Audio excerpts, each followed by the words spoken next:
seja um assunto muito complexo, né, e que a gente precise falar sobre adolescentes e crianças. Tentei trazer de uma forma leve também para abrir um momento de uma roda de conversa, porque eu acho que é o que mais enriquece, né, qualquer apresentação. Só para falar para vocês, na minha casa tem cachorro, então, vez ou outra pode ter, enfim, algum latido, mas é isso. Vou começar aqui. Vou compartilhar a tela, vocês falam se está tudo bem.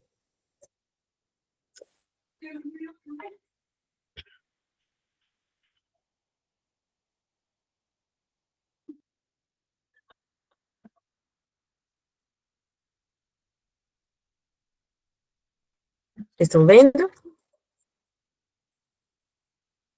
Estamos sim, Elisama. Tá tudo tranquilo. Sim. Sim. Pronto. Então, crianças e adolescentes PCDs e a importância das práticas inclusivas na construção de suas subjetividades. Aqui tem um pouquinho sobre mim, né, como já foi dito, eu sou pedagoga, já sou graduada em neuropsicopedagogia, nesse meio tempo aí já saiu a minha certificação, e foi uma área que, dentre todas as outras que eu estudei, a que mais se destaca para mim, a que mais me fortalece enquanto pedagoga, porque me capacita, né, e me coloca num lugar muito desafiador de pensar sobre a minha prática, que, embora com pouco tempo de carreira, né, 3 anos, assim, propriamente, como professora, me coloca num lugar muito desafiador, porque eu tenho enfrentado e reconhecido muitos perfis diferentes em diferentes etapas da vida, né, desde a educação infantil a e até a primeiríssima infância, e agora na adolescência e na vida adulta. Então, pela manhã, eu sou professora na rede privada com educação infantil, crianças de 4 anos. À tarde, eu estou como técnica GE no estado, então eu lido com adolescentes e jovens no ensino médio formativo, que é o ensino médio profissionalizante, e à noite com a EJA, Jovens e Adultos, num programa de alfabetização. Então, estou tendo que pensar várias possibilidades aí, adaptativas, inclusivas, desde o currículo à prática mais chão da escola mesmo. E aí, para poder pensar essa apresentação, eu pensei em alguns momentos, né? 6 momentos. Momento 1, para a gente falar sobre deficiência, inclusão e subjetividade, e pensar esses conceitos iniciais, assim, e de qual lugar eu penso a deficiência, inclusão e subjetividade. Momento 2, os tipos de deficiência, que eu também tentei trazer de forma mais sucinta possível.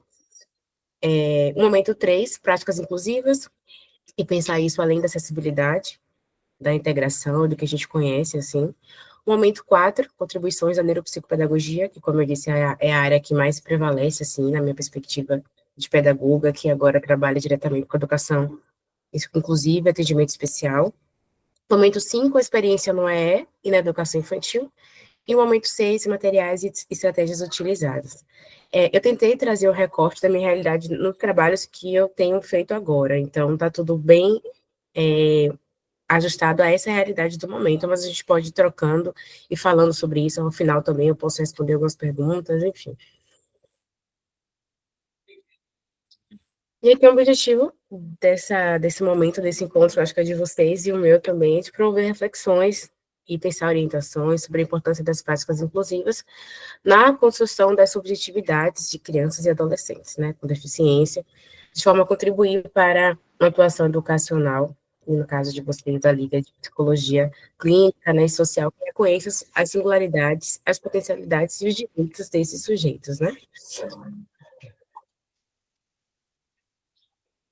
Então, aqui, eu acho que antes de pensar qualquer possibilidade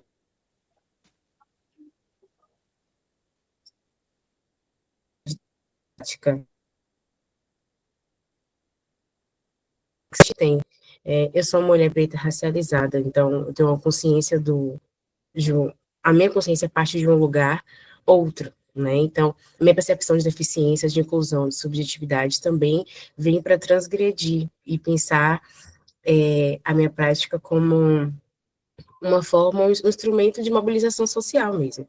Então, eu trouxe aqui um conceito de deficiência, que na verdade é uma simbiose de conceitos, né, com a ONU, da OMS, que é entendida como um fenômeno complexo, que abarca, né, diferentes aspectos do indivíduo, seja físico, sensorial, intelectual, mental, e que se apresentam como barreiras comportamentais que são não determinantes, mas atores e fatores predominantemente relevantes no momento que essas pessoas são inseridas na sociedade e também interfere na forma como elas são lidas também. Então, a deficiência, para mim, parte desse lugar, de que é um fenômeno, é uma realidade, né, e que é inevitável em alguns aspectos, né, desde que seja biológica, genética, enfim, dependendo de como que ela seja, e que atravessa a pessoa, o indivíduo, em vários aspectos, né. E a inclusão, eu penso, trago também uma referência da Unesco e também de material de Mittler, sobre que vai além da inserção, da integração do sujeito, né? A inclusão é o que vem depois de toda a reflexão inicial de que é preciso abrir espaço, colocar, inserir, incluir. Mas a inclusão, de fato, é o momento que os lugares se movimentam, né? E que há uma reconfiguração do espaço, seja ele físico ou de um espaço social mesmo ali, que é metafórico, né? Simbólico. Então, a inclusão, ela vai além da integração, quando a nossa sociedade, os nossos microespaços conseguem se organizar de forma a colocar situações realmente possíveis para essas pessoas existirem e poderem se desenvolver plenamente. E a subjetividade é justamente quando a inclusão ela acontece. Nós somos subjetivos, né? Então, possibilitar a subjetividade dentro do organismo da convivência, da constituição das pessoas de inclusão, que precisam de atendimento especial, também tem a ver com o respeito a essas experiências que elas podem ter, com as histórias, com a cultura, para além do aspecto deficiente que a gente tem ali a partir do laudo, né? Então, hoje, inclusive, muitos atendimentos que a gente faz lá no atendimento especial, a gente não acessa o laudo inicialmente. Óbvio que tem deficiências que são visíveis, né, que são, enfim, caracterizam muito fortemente, assim, as pessoas. Então, a gente conversa com as famílias, tenta reconhecer o sujeito para além desse laudo, depois de ir trabalhando, claro, com esse laudo, porque precisa desenvolver um PEI, um PDI, algo do tipo. E a gente precisa desse material, inclusive, para se sustentar, né? Mas é importante pensar também o sujeito para além dele, né? Para além do laudo. Inclusive, a nomenclatura que se usa. Por exemplo, há um tempo atrás, para deficiência intelectual, usava-se retardo mental. E há um tempo atrás, que eu digo, 2 anos, mais ou menos. Eu tenho uma, uma jovem que eu atendo na rede estadual, que o relatório dela tem 1 ano e meio, mais ou menos, e o tempo inteiro ela é chamada de retardada. Ela é reportada como retardada no relatório dela. E, recentemente, eu e a professora demos entrada no lugar que ela é atendida, pedindo a reescrita desse relatório com nomenclatura nova, inclusive atualizando algumas habilidades e competências que ela foi desenvolvendo, né?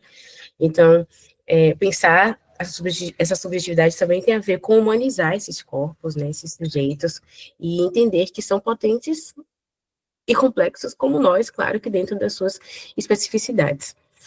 É isso.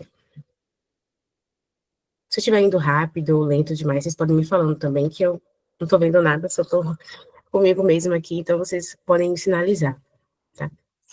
E ainda pensando sobre isso, eu trago algumas reflexões, né, que crianças e adolescentes com deficiência são sujeitos únicos, sensíveis e potentes, como todos os seres humanos, mas dentro dos aspectos das suas atipicidades, né. Então, entender que, sim, existem diferenças, existem necessidades especiais, mas que são parte, né, de todo um complexo sistema que já está sendo estudado, que já tem literatura a respeito, que já tem dados que a gente pode ir se apropriando enquanto estudiosos e profissionais da área para tentar facilitar e melhorar a qualidade de vida dessas pessoas, né? Também trago que a deficiência não define a criança ou adolescente, definitivamente não. Mais uma vez, essa jovem que eu atendo à tarde, reportada como retardada, né, em todos os relatórios que a gente teve acesso dela, em algum momento descreveram que ela tinha incapacidade de ser alfabetizada, ela nunca seria alfabetizada. E hoje ela está caminhando nesse processo. A alfabetização é um processo pedagógico de aprendizagem, né, e tem um contrato didático nele, claro, mas o ser humano, o sujeito, ele vai se letrando, se alfabetizando ao longo da vida. Então, a alfabetização, ela não finda, digamos assim, é como se ela fosse um processo infinito, mas finito por conta do processo escolar, de fato. Mas ela está se tornando alguém alfabetizada, ela reconhece as letras, ela reconhece o sistema, ela consegue estabelecer relações entre som e grafia. Então, todo esse processo de alfabetização faz com que ela seja capaz de viver porque ela compreende. À medida que ela compreende, ela avança e consegue chegar em outros pontos, ela dá saltos qualitativos no aspecto cognitivo, ela está se alfabetizando. Então, a gente passa por situações de que praticamente a gente derruba as hipóteses, na verdade são sentenças, né, do diagnóstico dela, de que ela não poderia jamais ser alfabetizada. Então, eu acho que pensar que a deficiência não define a criança e adolescente é entender que, além do diagnóstico, existem possibilidades. A gente pode, com muito trabalho, técnica e recursos, claro, e que na esfera pública não são tão disponíveis assim, a gente consegue chegar em bons lugares e desenvolver determinada autonomia com essas pessoas, né? Também trago que o capacitismo silencia histórias e desejos, e é o contraponto, né, de que a deficiência não define, e o capacitismo, ele silencia, ele mata, ele faz uma manutenção de causa e degradação desses corpos. Então, é importante a gente pensar também o lugar do capacitismo, a nossa leitura em relação a essas pessoas, não só no sentido mais literal, que a gente vê alguém rir ou falando, comentando sobre uma pessoa com deficiência, mas o lugar do que a gente, como profissional, espera desse sujeito, né? Com que expectativa eu faço a minha prática. Então, é importante pensar sobre isso também, tentar se despir dessas hipóteses que a gente tem e possibilitar, de fato, com o que é possível fazer ali e tentar sempre abrir, transformar esses nãos que ele já tem em talvez, né? E também a escuta, que deve ser interseccional, e que para mim é fundamental, pensar esse sujeito como um sujeito que é atravessado por raça, classe, território, gênero e a deficiência, né? Quando a gente consegue perceber que essas pessoas com deficiência, com todas as pessoas, precisam ser lidas com essa ótica interseccional, com essa régua que marca esse território que a gente ocupa na raça, na classe, no gênero e na deficiência, faz toda a diferença, porque,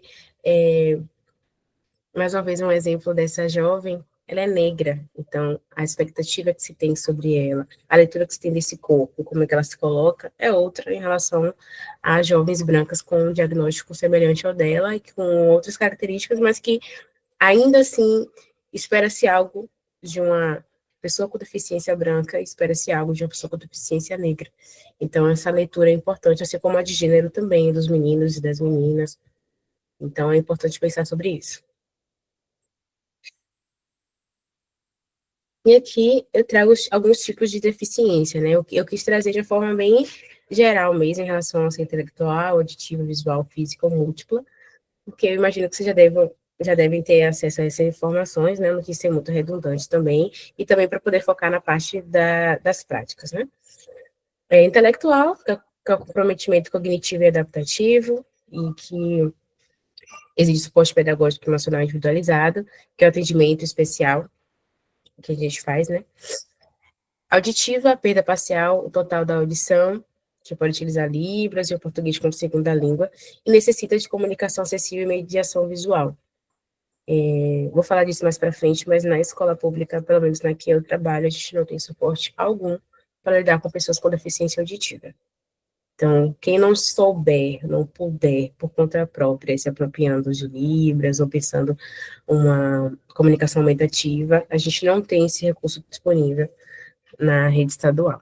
Pelo menos aqui em Salvador, na Bahia, não. Visual, baixa visão, cegueira, a importância de materiais em alto contraste, táteis, audiodescrição, braille, aumentar as fontes, né, alguns ajustes assim, dependendo do nível de necessidade adaptativa dessa pessoa. Física, limitações motoras e posturais, desafios são estruturais, não apenas corporais. Então, a deficiência física é muito complexa, né, porque ela acaba fazendo aí um passeio pela deficiência intelectual também. E a múltipla, que é a associação de duas ou mais deficiências, e exige trabalho interprofissional e abordagem ampliada, que é o trabalho interdisciplinar, né? Geralmente fonoaudiólogo, TO, psicopedagogo, psicólogo e outros profissionais que podem apoiar. Elisama, Oi? uma coisa, você não consegue ver ninguém que tá com a mão levantada, não, né? Não, Ah, mas tá. pode falar, Bom, pode falar. tipo assim, só queria comentar uma coisa e pedir sua opinião, né? Sua visão sobre isso. Mas assim, ano passado, lá aqui na UNEB, né? Aconteceu um caso bem ruim na minha sala, né? No segundo semestre. Tipo, eu tenho uma colega que ela é deficiente visual. E o professor, ele foi passar um filme, entendeu? Só que era um filme em francês e acho que não estava legendado em português. Quer dizer, eu esqueci. Bom, mas não tinha audiodescrição para ela. Então, tipo assim, a gente pediu pro professor, né, para ele possibilitar que ele passasse filmes que tivessem audiodescrição. E ele simplesmente falou que a nossa colega era uma só, uma turma de 50 alunos que não tinham deficiência. Então, a gente levou isso para o nosso diretor e ele falou um negócio que, assim, acho que tanto para mim quanto para a colega deficiente foi uma coisa assim, horrível, porque ele disse que era para a gente analisar os dois lados, tanto o professor quanto a, a menina, né, a minha colega, e que ela tinha que usar esse episódio como uma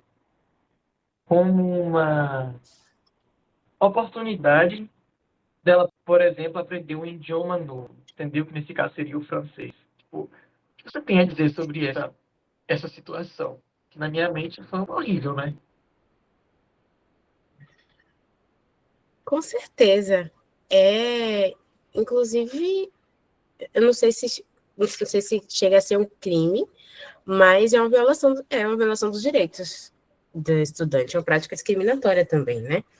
A Lei Brasileira de Inclusão, acho que é 13.146, ela, que retrata sobre a educação, na perspectiva da educação inclusiva, fala que é dever da escola, de qualquer instituição, desde que seja instituição educativa, os profissionais assegurarem os recursos, né, os serviços e apoios necessários. Então, independentemente da quantidade de estudantes que precisem desse suporte de acessibilidade, tem que existir. Então, negar a audiodescrição é negar o direito dela de aprender, de participar, de ser reconhecida, enquanto sujeito mesmo. Então, é, é aquela coisa, inclusão não é uma opção, né? É um compromisso ético, político, pedagógico e legal, porque está na lei. Então, assim, ele teria que fazer. Não tem nem o que... É um absurdo, né, gente?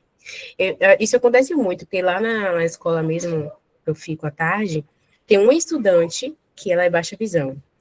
E eu acho que as pessoas acham que baixa visão é enxergar pouco. As pessoas têm a ideia de que seja isso.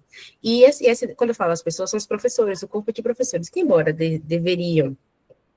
devessem ir atrás da informação, buscar a sala de EE para entender um pouco do que acontece, eles negligenciam muito. Então, é um estudante que ela não tem suporte nenhum. Tipo, eles aumentam a fonte de uma prova, de avaliação, e acham que isso é a inclusão dela. Não é, né? A baixa visão é uma outra coisa. Então, a inclusão fica meio que a cargo do que você compreendeu. Compreendi que ela consegue fazer isso, então vou fazer isso. Não é uma coisa que é um problema também, não tem definições muito claras do que fazer, sabe? Isso implica um pouco, fica muito a cargo de como cada escola, cada instituição consegue se organizar. Mas, voltando aqui, eu trouxe a Lei Berenice Piana, o Estatuto da Pessoa com Deficiência, e eu trouxe o TEA, né, que talvez seja o que vocês tenham mais contato, é o que eu tenho mais contato, é o que mais tem, é parecido para mim, se não me engano, no Brasil, acho que 1 a cada 54 crianças, um é autista, então é uma demanda muito alta, então isso tem aparecido bastante, e que movimenta, né, a Lei Berenice Piana movimenta que o autismo seja também uma deficiência. Não. Então, ele está no espectro do transtorno, né, mas também agora dentro desse aspecto da deficiência. E além do autismo, né, que tem as dificuldades da comunicação social e comportamental, acessibilidades sensoriais e previsibilidade da rotina, que é fundamental. Eu também trouxe outros transtornos do neurodesenvolvimento, que possivelmente seja que vocês vão mais ter contato, né, que é o TDAH, que é o transtorno de déficit de atenção com hiperatividade, a deficiência intelectual, os transtornos específicos de aprendizagem, dislexia, descalculia, disgrafia, transtorno de comunicação, fala, linguagem, comunicação social, transtorno de desenvolvimento de coordenação, a dispraxia, e o transtorno de TIC, que inclui a síndrome de Tourette também. Então, eu trouxe aqui só para a gente ter uma noção mais de nomenclatura e entender um pouco do que mais aparece de demanda para a gente na área de pedagogia, psicologia, psicopedagogia e coisas do tipo. Aí eu trouxe também alguns princípios que, para mim, são fundamentais para se pensar em práticas inclusivas e pensar a prática inclusiva para além da acessibilidade e da integração, né? Pensar como uma inclusão efetiva, eficiente, mesmo duradoura, e que traga resultados fundamentais, assim, essenciais de autonomia na vida do sujeito que está sendo atendido. Então, o princípio da educação centrada na criança e no adolescente, que não significa que todas as necessidades da escola e do professor fiquem à margem, mas que a necessidade do sujeito de aprendizagem fique também no centro e que dispare as nossas ações, né, que seja o catalisador das nossas ações. O planejamento inclusivo desde o início, que é pensar desde o currículo, né, e pensar essa descolonização do currículo e transformá-lo em algo funcional, eficiente para pessoas com deficiência. E espaços que acolhem diferentes formas de se mover, pensar e sentir, que é a acessibilidade mesmo, né, a mobilidade dessas pessoas nos espaços. E isso, esses princípios nos levam a ações concretas, né, que é a flexibilização da linguagem, do tempo, do formato e da avaliação. Isso é um desafio muito grande, especialmente na rede pública, pensar formas de avaliação, pensar baremas inclusivos, pensar baremas disruptivos. Isso é um grande desafio. A formação docente contínua também é um desafio, não só pelo custeio dessa formação, mas também pela busca de bases interessantes para pensar a deficiência e transformar um trabalho interessante. E o diálogo com as famílias e a escuta ativa, que eu acho que tem sido um dos maiores ganhos assim, dos últimos tempos na educação pública e privada, eu acho, que é a participação da família de forma integral e integrada, as famílias realmente cada vez mais que se interessam, né, mais conscientes e disponíveis para lidar nos processos dos estudantes.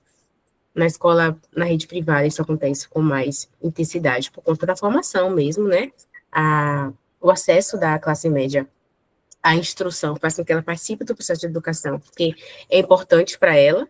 E na rede estadual, a gente tem feito cada vez mais ações para conscientizar essas famílias desses processos. Então, famílias com um pouco acesso à instrução, que não tem um letramento acadêmico, digamos assim, científico para entender o processo, mas que se engajam ali e que seguem fielmente as nossas recomendações e orientações para esses estudantes.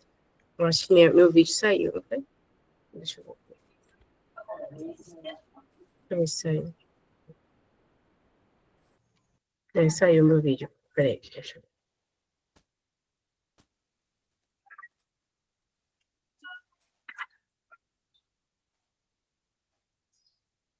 E agora volto. Pronto.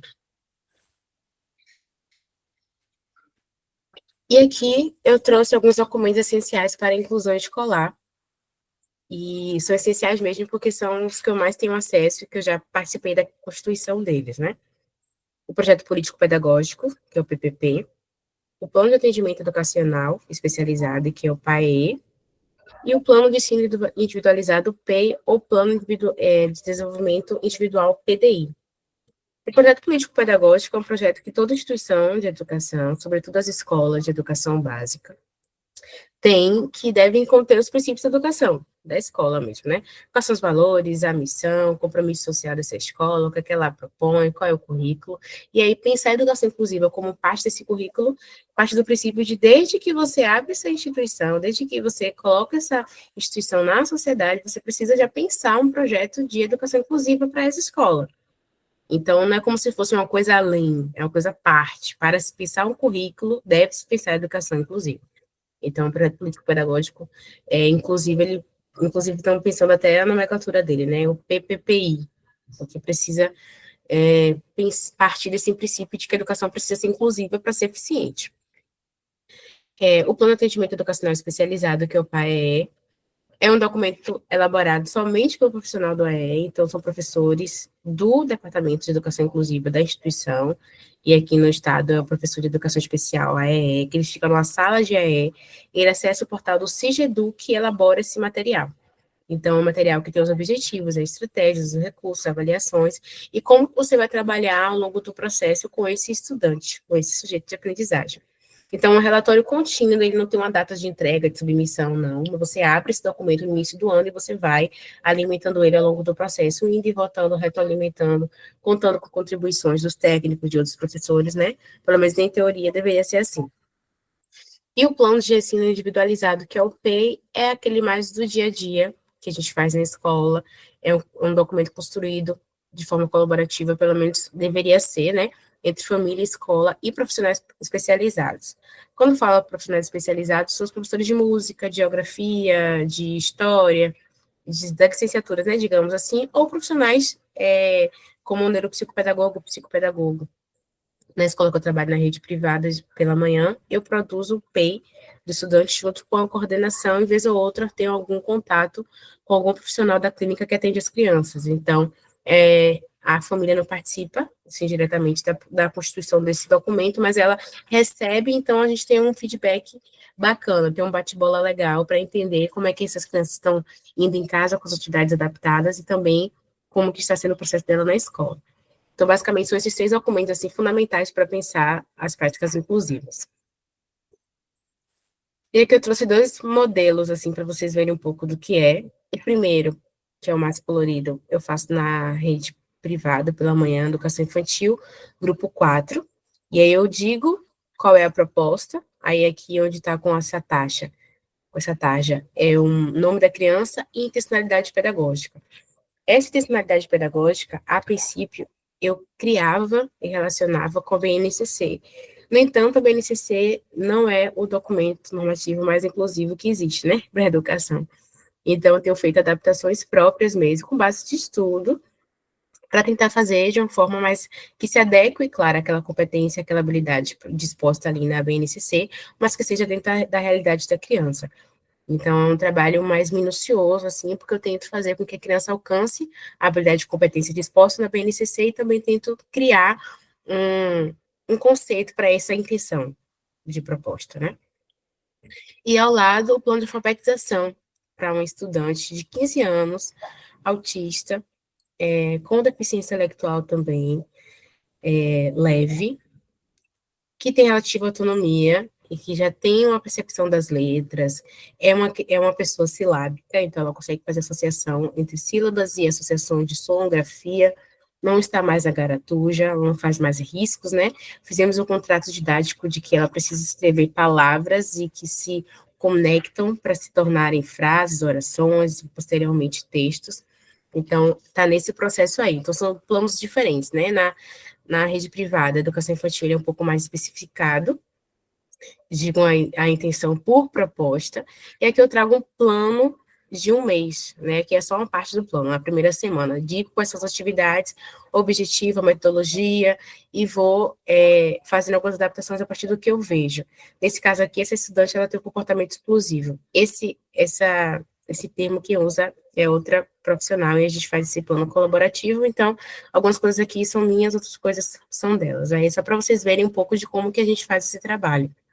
E a prática, inclusive, ela nasce de um planejamento inclusivo também, né?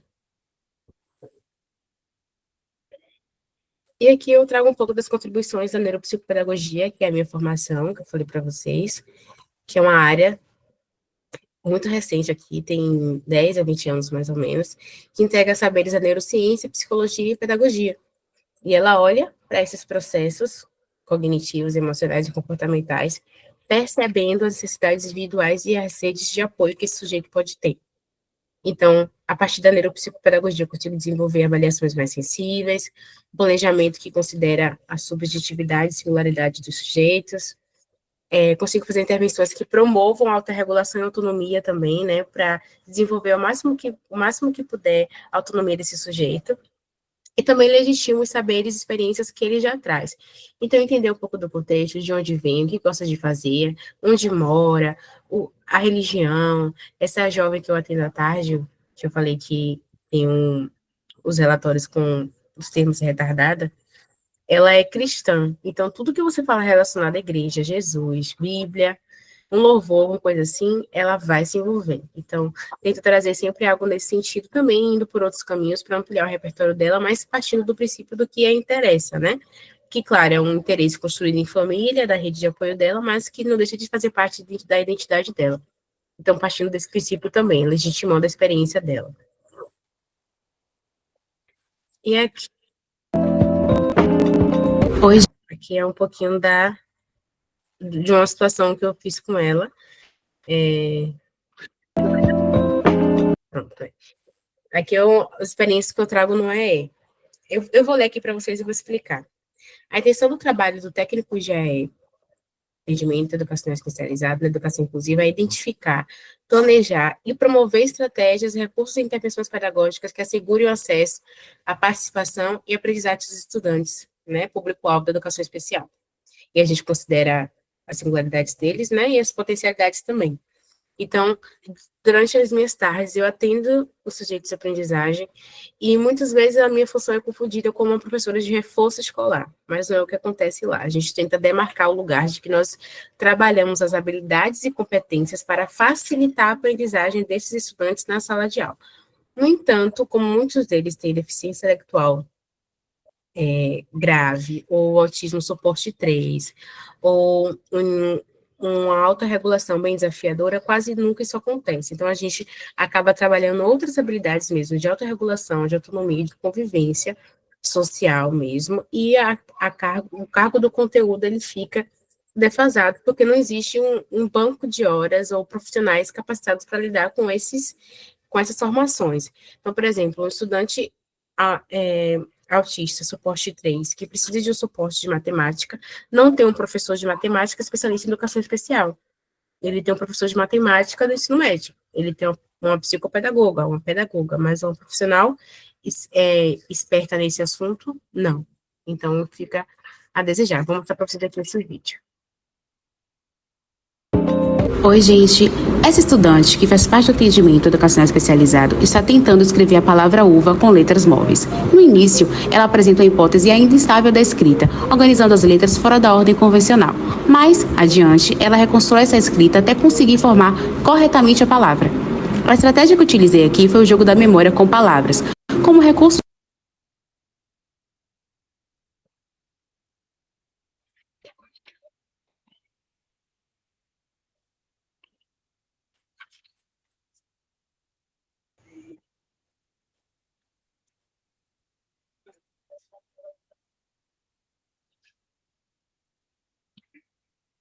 Parou de compartilhar? Tá travado. Aqui para mim parou.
Oi, gente.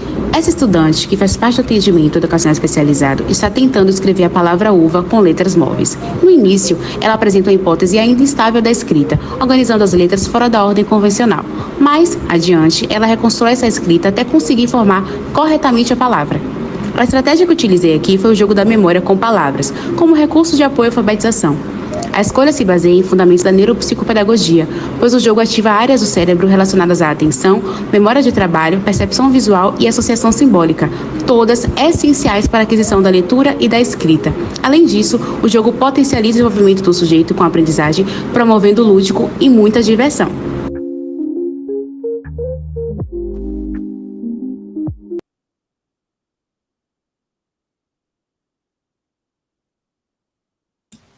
O microfone está desligado.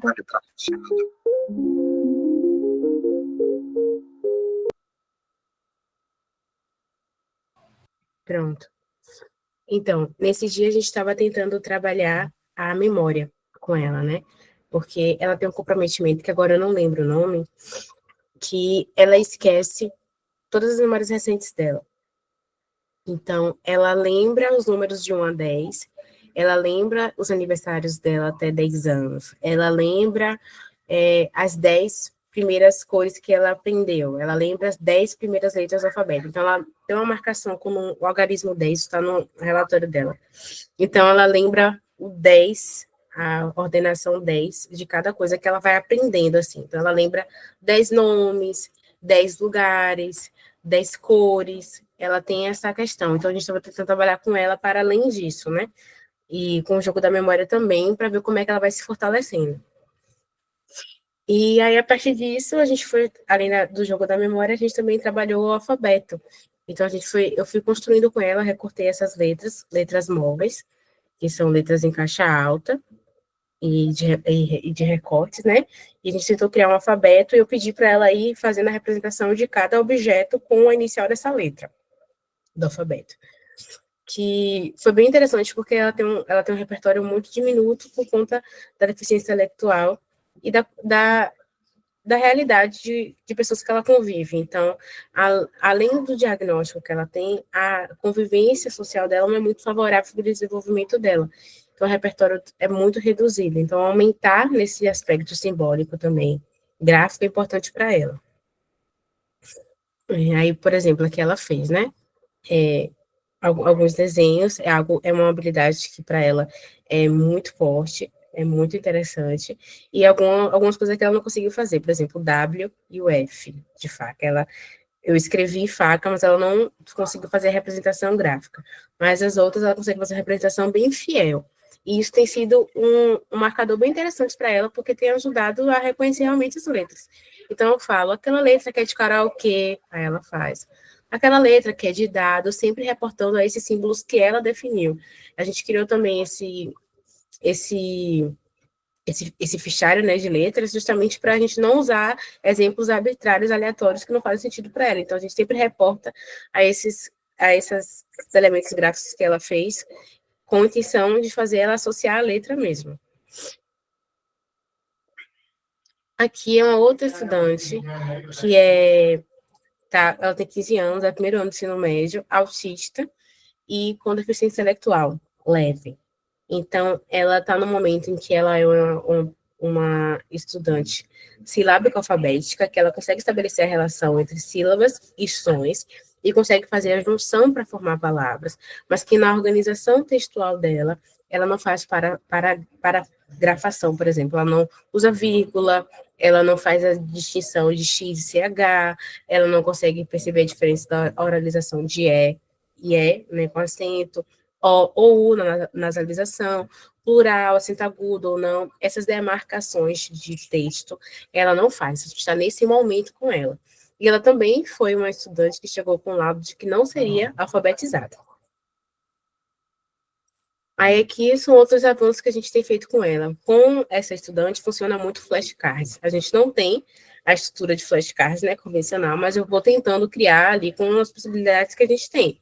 Então, a pontuação e a acentuação, por exemplo, e demarcando, colocando o nome e colocando também a figura desse elemento de pontuação, de situação que ela pode utilizar. e com alguns exemplos também que ela mesma sugeriu. No dia que a gente criou esse flashcard, inclusive, eu pedi para ela escrever sobre o final de semana dela. E nesse final de semana, o avô dela tinha falecido.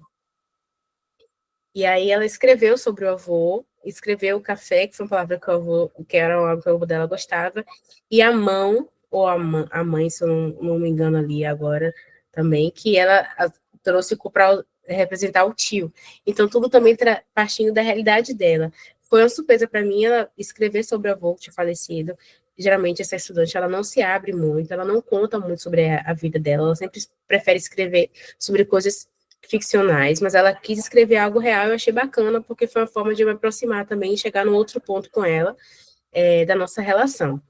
Então, os flashcards funcionaram com essa estudante e provavelmente não funcionaria com o fichário de letras a outro estudante. Então, depende muito de cada demanda, né? E aqui também, lá, que são materiais que eu deixei disponíveis, né? Que são as formas geométricas, as frutas e algumas sílabas. As formas geométricas são formas de reconhecimento do tempo e espaço do sujeito, né? Muitos deles brincam de bola, cubo mágico, dado, de montagem de blocos, mas não sabe os nomes desses elementos, dessas figuras. Então, eu tento trazer para elas para poder demarcar. Ó, isso é um quadrado, e um quadrado próximo de outro quadrado, próximo de outro quadrado, né? Fazer essa relação de cubo, e para eles irem entendendo essa dimensão, desculpa, para além do plano, em outras dimensões.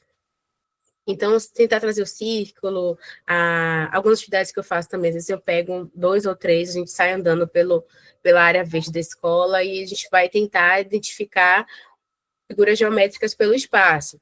Então, a gente olha para uma imagem, o que é que você vê ali? Ou olha para um prédio, qual figura você está vendo? Então, tentando trazer cada vez mais a etnografia real para essa aprendizagem matemática, né? Então, é uma prática que a gente faz com figuras geométricas. E com as frutas, por exemplo, as cores que elas conseguem ver, a gente fez um estudo recentemente do apodrecimento de uma banana, que depois a gente chegou na palavra amadurecimento, né? Então, se apodrecimento é outra, alguém falou? Ah, é. Gente, se estiver passando do tempo, alguma coisa assim, vocês me falam que eu posso encerrar, tá? Eu vou tentar acabando aqui, mas qualquer coisa vocês falam. Não, pode ficar tranquila, é sobre a lista de presença. Pode continuar a apresentação. Tá. Aqui, as frutas, a gente acompanhou o amadurecimento de uma banana. E aí, a gente estava vendo por que algumas frutas, depois que saem do pé, ficam de uma cor, por que elas mudam de tamanho, por que elas não podem ser mais, se passar determinado tempo, não podem ser mais digeridas, a gente não pode comer, a gente foi pensando sobre isso. Então, um jogo da memória simples também disparou uma aprendizagem mais complexa, né, de pensar o tempo e tudo mais. Então, depende muito. O jogo da memória pode servir para um determinado estudante, mas também pode servir para um outro estudante. Porque como eles fazem parte, nesse caso aqui, do ensino médio formativo, profissionalizante, tem estudantes autistas, suporte 1, que estão do curso técnico de análises clínicas, por exemplo, que são do curso de nutrição. Então, a gente tenta trazer algumas coisas nesse sentido. O que também é muito problemático, porque a estudante que a gente fez esse fichário aqui, por exemplo, esse fichário aqui, ela está fazendo o ensino médio formativo, ela é segundo ano, e o técnico dela vai ser em análises clínicas. E é uma pessoa que tem a coordenação motora fina, por exemplo, extremamente comprometida. Então, como que essa pessoa vai trabalhar com análises clínicas, que é especialmente um curso que pressupõe habilidades motoras finas muito aguçadas, né? Então, como que isso vai acontecer? Como que isso vai se dar? Então, é uma problemática que a gente tem. Como a gente vai estruturar esse relatório de forma que ela consiga sair da escola, né, concluir o ensino médio dela, mas com essas especificidades que determinam até onde ela pode ir com o que ela sabe, né? Claro que não incapacitando, invalidando, mas tentando respeitar também o que ela está podendo fazer, né? E ao lado são as sílabas, que a gente tem as letras móveis, também tem as sílabas móveis, depois tem as fichas de palavras móveis. Aqui nesse caso eu faço muitas propostas de oralização. Eu peço para a estudante pintar bo, peço para o estudante pintar lu, por exemplo, peço para pintar show, mas outros estudantes, por exemplo, eu peço que recorte, tem que montar palavras, depende muito do nível, do nível não, do momento que esse estudante esteja no processo dele, do que ele precisa de organização nesse momento. Isso funciona tanto para estudantes que são alfabetizados e que têm alguma deficiência, quanto para aqueles que não são alfabetizados e estão no processo. Então, depende muito da intenção e de como o estudante pode recepcionar aí essa proposição.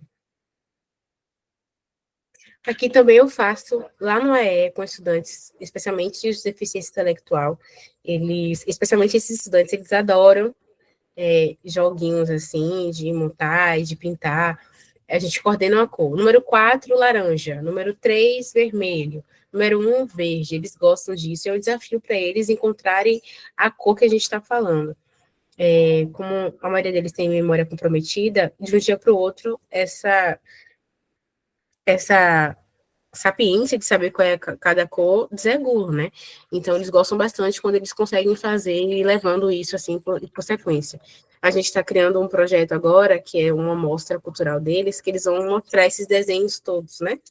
E também tentar criar uma paleta de cores únicas com eles, das cores que eles vão misturando com tinta guache e tudo mais, para fazer uma exposição e também colocar esses talentos em vista, né? Tentar fazer um trabalho de visibilidade no processo de atendimento do AEE. E aqui também é outro material, que esse primeiro aqui inspirado em Montessori, né, para poder fazer a separação de cores e tudo mais, é bem bacana. É algo que a gente está fazendo ali manualmente, isso aqui eu fiz com eles lá. Então, pedi para colocar todas as fichas amarelas no pote, todas as fichas azuis no outro pote, todas as fichas laranjas no outro pote. Depois mistura tudo, troca os potes de lugar, troca as tampas para tentar fazer o que eles vão reconhecendo, né, estruturando. E ao lado também com as figuras geométricas para tentar fazer o reconhecimento, tentar colocar todas em ordem, respeitar a sequência de cores também. Então, são diferentes estratégias que a gente pode estar utilizando com estudantes adolescentes, né, no AEE. E aqui, na educação infantil, eu trouxe um exemplo de uma adaptação que a gente fez de um calendário para um estudante, uma criança de 4 anos. Todos os dias as crianças marcam um calendário com giz de cera. E aí, essa criança, ela não estava fazendo isso da forma mais satisfatória para ela, eficiente. E aí, a gente chegou na conclusão de fazer um calendário adaptado, em que ela vai colocando com velcro os números do dia. Então, os números já ficam lá colados. Então, domingo passou dia 1, por exemplo. Aí, chega na segunda-feira, dia 2, a gente mostra para ela o dia 2, mostra o algarismo. A gente fez o contrato didático de mostrar o algarismo para essa criança. E ela vai marcando ali a sequência cronológica da semana. E os números vão ficando lá. Então, ela vai tentando criar, né, um repertório imaginativo, simbólico também, e que vai chegando no concreto de que o calendário vai ser completo, que aí um mês acaba e aí que troca de mês, e reiniciam os dias, reiniciam as datas. Então, esse calendário também serve para isso. Além da organização do estudante, assim, no tempo e no espaço, também tem a ver com essa apropriação do conteúdo numérico, né? Aqui são algumas estratégias de onomatopeia, de sons e vozes e de nomeação. Aqui são alguns barulhos que ela pode reconhecer, brum, por exemplo, ploc, vrum, mu, tentar fazer com que ela repita. Essa criança, especialmente, ela ainda não usa esses materiais, eles já estão disponíveis na sala, mas recentemente eu tive encontro com a fono dele, e a gente vai começar a fazer o trabalho, porque só agora que a gente pode ofertar, porque também é importante não antecipar algumas proposições, para a gente não deficitar algumas habilidades que a criança já tem. Então, ela tá brincando com o carro, por exemplo, e a gente pergunta para ela qual barulho faz, e forçar, né, o som do carro, vum, por exemplo, pedir que ela repita, e quando ela repetir, apontar para essa ficha para ela ver que existe uma representação escrita desse som. Para também tentar criar a ideia de que o som e a fala não são representações equivalentes, né? O som não representa a fala, nem a fala representa o som, mas que são linguagens que se representam de alguma forma. Então, tentar fazer essa associação. Puff, bu, sopra, pá, são prefixos, sufixos, né, de palavras mais usuais. Então, a gente coloca também para a criança ir aprendendo e percebendo esses sons e essas letras em palavras mais usuais. Então, bola, por exemplo, ou dado, por exemplo, né? Dá é uma sílaba que a gente usa bastante. Então, dá, ela percebe em dado. Dá, ela percebe em calendário, por exemplo. Então, ela vai percebendo essas sílabas mais usuais em diferentes palavras, né? E o outro é a nomeação, que ela olhar para essa figura do copo de água, por exemplo, e associar um copo de água real. Olhar para um carro e associar a um carro real. Olhar para os livros e associar a um livro real. A gente chegou a fazer, inclusive, uma vez a proposição com a criança, a gente colocou essas imagens em tamanho real e colocou os elementos na mesa e pediu para ela ir colocando em cada espaço, ela foi fazendo. Então, é a importância da referência visual, gráfica, né, para a constituição do mundo concreto. E aqui, pareamento, basicamente, né, é uma criança que ela não faz uso convencional da escrita, mas a gente fez um contrato didático que basicamente é conversar com a criança e, a partir disso, apenas oferecer a ela o usual, que é o número e a letra. Então, quando a gente vai fazer alguma escrita com ele, de número, ou desenho, alguma coisa assim, ó, você precisa fazer o número, a letra E agora, do seu nome. Então, a gente só vai aceitar o E. Não pode vir um traço, não pode vir um círculo agora. A gente só vai aceitar o E. Então, fazer esse contrato de idade com a criança é estabelecer que ela só vai poder corresponder a essa consigna com este elemento. Então, a gente fez um pareamento, né, de Eduardo, é uma ficha plastificada, então ele escreve o nome dele ali, tentando reproduzir as letras mesmo, é a cópia com sentido. Dudu e Du, que são nomes também que ele é chamado, então a gente fez Eduardo, Dudu e Du, até para ele ver também o reducionismo das letras, e tentar fazer o realismo nominal, né, Eduardo é uma palavra grande, Dudu é uma palavra intermediária, e Du é uma palavra pequena, então fazer essa percepção. Pareamento dos números, que ele faz a representação numérica de 0 a 9. Na educação infantil, até os 5 anos, é importante que a criança saiba até o 30, mas dentro do espectro autista, né, isso é reduzido a 10. No caso desta criança, é importante que ela saiba até o 9. Ela é uma criança que está repetindo o grupo 4, então, é importante que a gente consolide esse conceito agora, pelo menos em relação à quantidade, não a representação numérica em si, mas a quantidade, né? Ela entender que se ela pegar 9 coisas, não é o mesmo que pegar 30 coisas, essa é a percepção simbólica, pelo menos. Embaixo também é pareamento, e ao lado é Eduardo, que foi uma proposta bem interessante que eu aprendi na formação de Regia Emília, que é a criança cobrir o nome, né? Eu achava que era um absurdo a gente pedir para a criança cobrir, porque enfim, é bem casinha feliz, método casinha feliz, mas é interessante porque é o reforço da coordenação, né, do movimento. Então é importante também que a criança cubra, né, e faça esse movimento. E aqui são as estratégias que eu citei para vocês, né, com nomes formais, né, J adaptados, atividades com pistas visuais, que são jogo da memória, que a gente vai ali reforçando com a oralização, cartazes com sequência passo a passo, que são jogos com pistas visuais também, ou que um cartaz com pista com sequência, por exemplo, pode ser adaptado, que tem também. Materiais táteis, letras móveis e recursos multissensoriais, argila, biscuit, Scratch, que eles gostam também na educação infantil. Tecnologia assistiva, tablets com apps, e algumas crianças agora estão usando.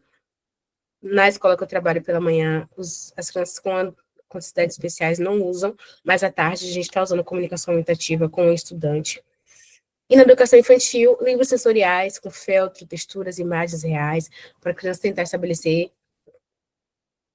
as relações entre grafia e representação gráfica, atividade de pintura livre e modelagem para permitir que o estudante, né, que a criança se coloque e que se expresse livremente, sem nenhum contorno próprio, assim, específico de atividade, mas também propor atividades mais estruturadas, como desenho de observação, por exemplo, colocar uma banana e pedir para a criança fazer a representação, colocar cores para ela selecionar, né, entre o verde e o amarelo, qual representa a banana. Então, atividades estruturadas também são importantes, e jogos cooperativos, como quebra-cabeça, como construir uma pista de carros, como brincar de amarelinha, como jogar bolas nos cestos ou fazer uma roda, alguma coisa que faça com que a criança coopere ali, né? Isso. E a nossa roda de conversa agora.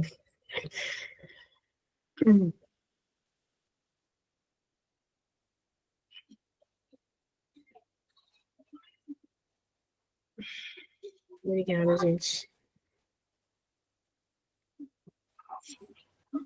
Então, Elisama, parabéns pela apresentação. Obrigada por contribuir com a gente, né, do seu conhecimento. E eu queria tirar uma dúvida, na verdade, fazer uma pergunta, né? Na verdade, são duas perguntas em uma, e aí você responde da melhor forma que você achar.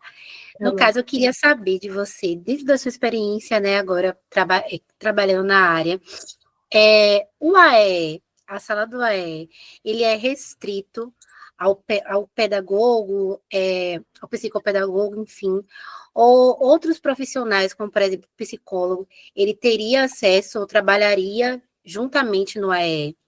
E dentro dessa perspectiva, eu queria saber, na sua experiência, não sei se você já trabalhou com crianças com alguns impactos emocionais que influenciam na aprendizagem. Eu queria saber de você, o que você acha da ação do psicólogo e da importância, né, também nesse processo de auxiliar na aprendizagem.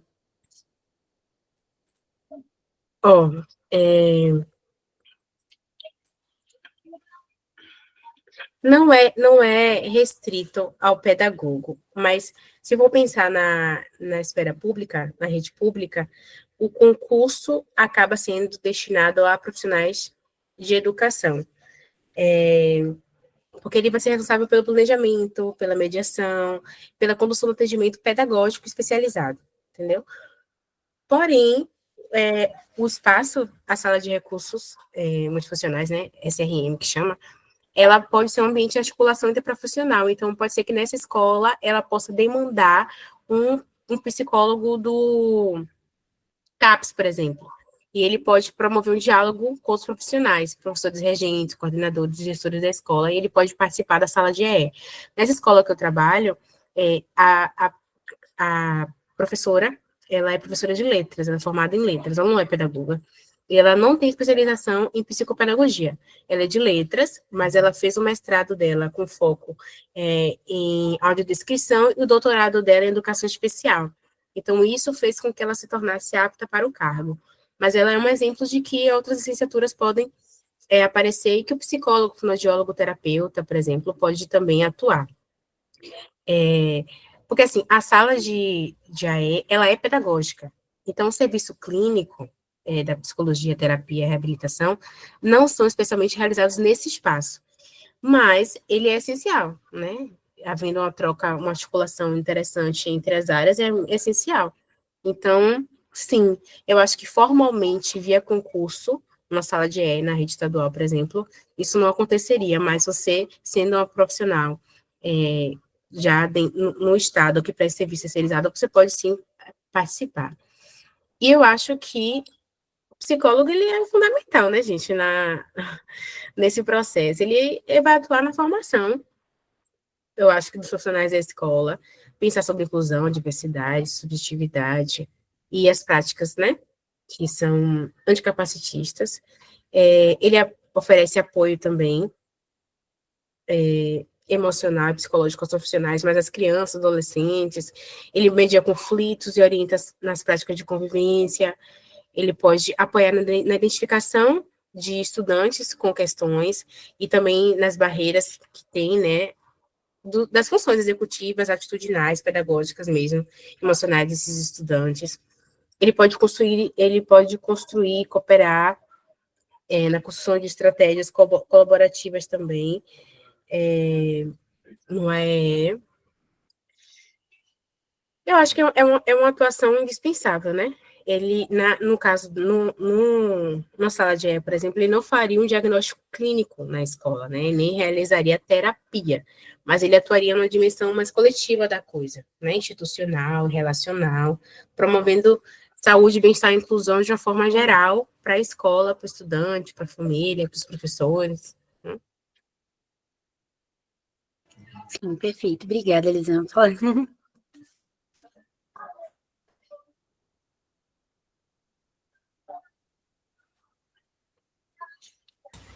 Eu tenho uma pergunta. Na verdade, é que a gente vai fazer um trabalho sobre intervenções e o nosso tema seria crianças com dislexia. Aí eu estava pensando assim, como a gente poderia trabalhar, no caso, no ambiente escolar, com crianças com, com dislexia? É bem desafiador mesmo isso. Mas eu acho que pode ajudar na elaboração do PEI, junto com o professor de AE, pensar os indícios que apontam para esse estudante ter dislexia, tentar investigar quais são os focos de desafio que ele tem, né, em quais contextos ele fica mais desafiado com a dislexia em si, e sensibilizar o processo, né, porque eu acho que isso acaba que a gente, quanto mais atendimento a gente faz, quanto mais estudantes a gente tem que fazer o atendimento, o processo vai ficando mais generalizado. Então, o que eu percebo lá é isso. A gente tem algumas fichas, né, de atendimento e tem dislexia está nessa caixa aqui o material para trabalhar. Descalculia está nessa pasta aqui o material para trabalhar. Os recursos são esses, os jogos são aqueles. Então, acho que os estudantes de psicologia, especialmente por serem estudantes ainda, estarem com um gás diferente para trabalhar, eu acho que seria fundamental na construção do PEI, do PDI do estudante, para tentar deixar mais personalizado. Compreendi. E sobre isso ainda, uma pergunta assim mais específica. Que eles têm muita dificuldade assim em relacionar a grafia, por exemplo, com som. Como poderíamos trabalhar melhor essa questão para relacionar? Para ajudar a relacionar o som com a... Com a letra. É isso, porque, na verdade, minha percepção sobre isso vai de contraponto, porque eu acredito na pedagogia psicogenética, na alfabetização psicogenética construtivista, que basicamente não associa o som à grafia. Esse estabelecimento da relação entre grafia e som é a fonetização. Mas é um caminho delicado, porque não deveria se esperar que o estudante fizesse associação do som com a letra. Essa associação do som com a letra é o espaço que ele tem de construir a base silábica, né, com a base alfabética e chegar nas palavras. Mas eu acho que o que pode ajudar é tentar apoiar com fichas. Por exemplo, o nome do estudante é Davi, e ele quer escrever... deixa eu ver... Dado. Coloca o nome dele, a ficha do nome dele, Davi, e fala: Davi te ajuda a escrever dado. Até onde Davi se completa com dado? Então, tentar mostrar essas fichas, assim, para poder fortalecer a ideia de que existe uma associação entre som e letra, mas para ele conseguir perceber a associação justamente na grafia. As letras se repetem, as letras são iguais, e essas letras que se repetem têm os sons semelhantes. Então, eles se apoiam na escrita, né? Então, acho que tentar estabelecer relações lógicas, e a partir de palavras que façam sentido no repertório da criança. Por exemplo, um outro exemplo também, lá na escola a gente faz toda quinta-feira um lanche coletivo, e aí as crianças precisam escrever na segunda-feira o nome da fruta, do lanche que ela vai trazer. E aí tem algumas crianças de 4 anos que elas já estão no processo alfabético, né? E aí, silábico. E a gente coloca lá, ela quer escrever banana. Aí eu pego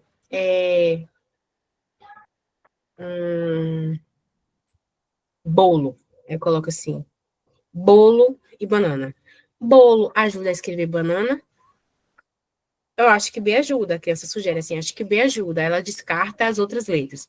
Aí pega outra palavra e vai colocando até fazer essa associação, entendeu? Eu acho que é uma forma, da mesma forma que eu uso. Entendi, obrigada. Alguém falou no chat aqui, Maria Celeste. Eu queria saber se existe algum método de aprendizagem que seja mais interessante para uma criança com autismo e também esse modelo tradicional. Eu acho que depende, cada caso é um caso. Eu acho que existem crianças autistas, sim, que demandam repetição, até porque a repetição com sentido, a cópia com sentido, ela é muito funcional, inclusive para crianças típicas também. Não existe um método específico, não. O que eu tenho visto muito falar e que eu tenho tentado estudar um pouco é sobre aba e estratégias naturalistas. Não sei se você conhece Maíra ou Maiara Gaiato, do Instituto Singular. Ela fala um pouco sobre aba e estratégias naturalistas, que o aba ele é muito complexo, né, de se defender, porque ele é muito estruturado, aquela coisa toda, mas ele funciona em alguns casos, né? Então a gente não pode negar a funcionalidade da coisa, mas tentar trazer processos mais humanizados durante a aplicação da aba, né? Então, eu acho que é isso. Estudar um pouco sobre Marília, abre estratégias naturalistas. Eu acho que não existe um método, eu acho que a educação tem se cada vez falado mais em abordagens interessantes, abordagens construtivistas, abordagens piagetianas, abordagens em DESE também, que é uma abordagem africana, que ela parte do princípio da vivência do sujeito, que ele traz. Então, tentar trazer isso para trazer para o repertório.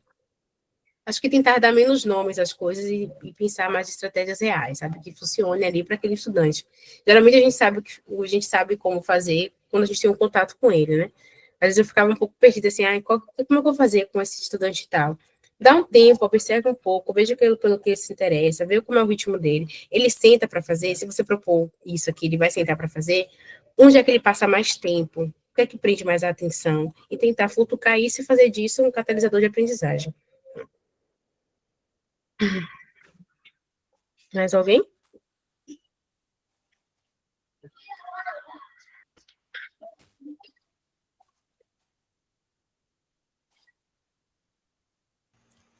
Acho que não.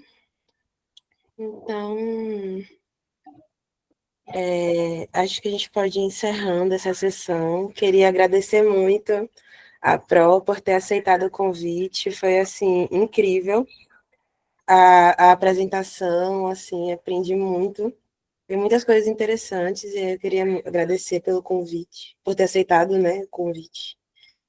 E acho que no mais é isso, se alguém quiser falar mais alguma coisa.